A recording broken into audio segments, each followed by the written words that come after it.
since I was in primary school, I would often go into my father's study when he was away and look at the large format topographical map for surveying. I had no idea what all the differently shaped symbols and dancing line meant, but they were fascinating enough to me.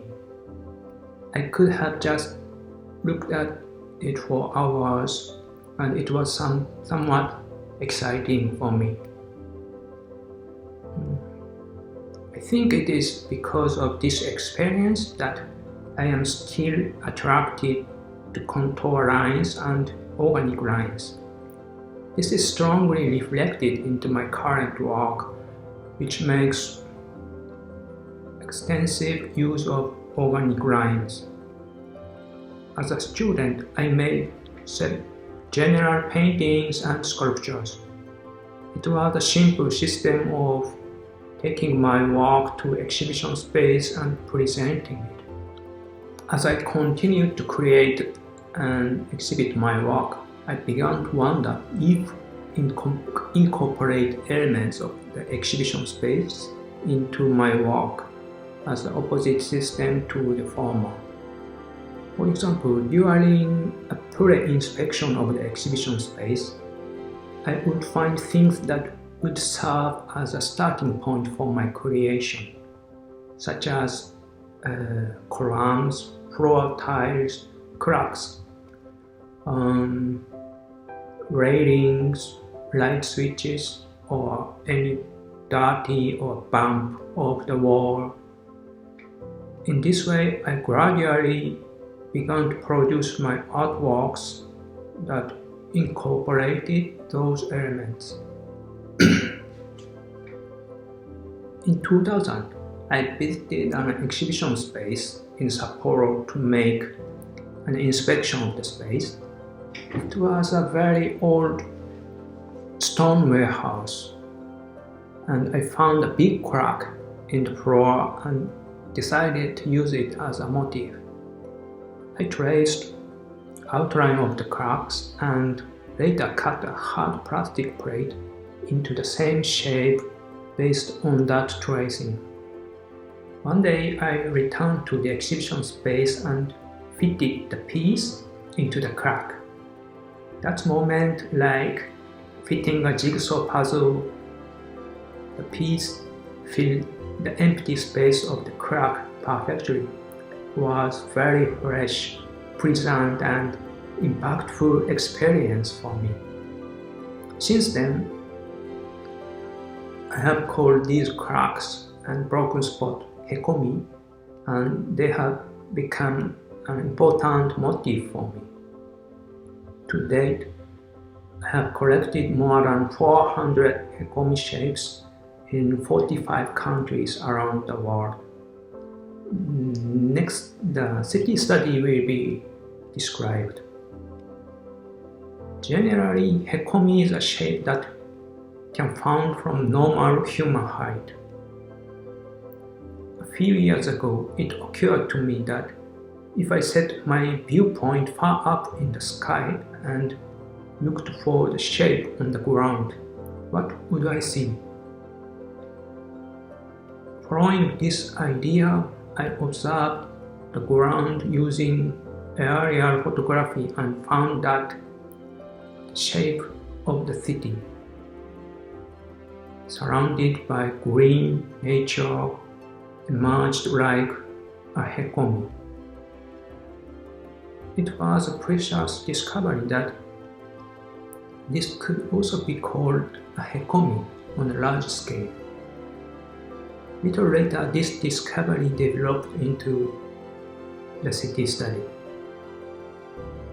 Recently, I believe that there is not much difference between hekomi study and the city study, but just only choosing different perspective of the height. Broken objects, broken parts, this is generally seen as a disappointing, negative thing. We believe that this can be converted into something positive through the idea of creation. That is my starting point. Instead of covering up the negative, we can turn it into yellow and make it stand out on the contrary. By doing so, we can focus on the beauty of the hekomi shape and visualize the positive value. Furthermore, the use of PVC with a smooth, shiny surface brings out a strong contrast with the rough, organic feel of the hekomis. At the same time, the heavy presence of the hekomi is highlighted by a light and pop material that is the exact opposite. I encountered a hekomi caused by the growth of the tree roots in Rotterdam in the Netherlands in 2008. I decided to trace the shape every 4 months. It is kind of a fixed point observation. 3 years later, I succeed to collect 8 shapes of the gradually widening hekomi. The story taking place underneath the earth was revealed to me by observing that hekomi. At 2010, with the cooperation of the Archaeological Institute of Rotterdam City, I visited an archaeological site which is the birthplace of Rotterdam and was a residential area around the 10th century. At that time, I was fascinated by a structure of willow branches that appeared 10 meters underground and was used to strengthen the clay walls of a farmhouse. A sculpture created with that shape as its motif is housed in the Museum Rotterdam and shines light on city's hidden history. I create works from inanimate materials.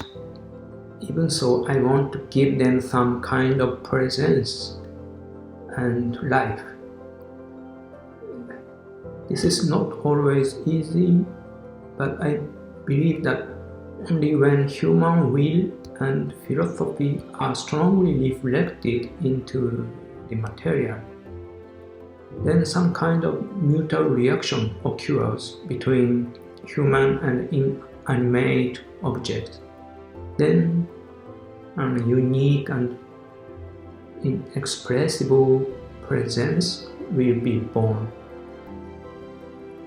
To be able to acquire those presence in my work is also my major goal for the future. Thank you very much.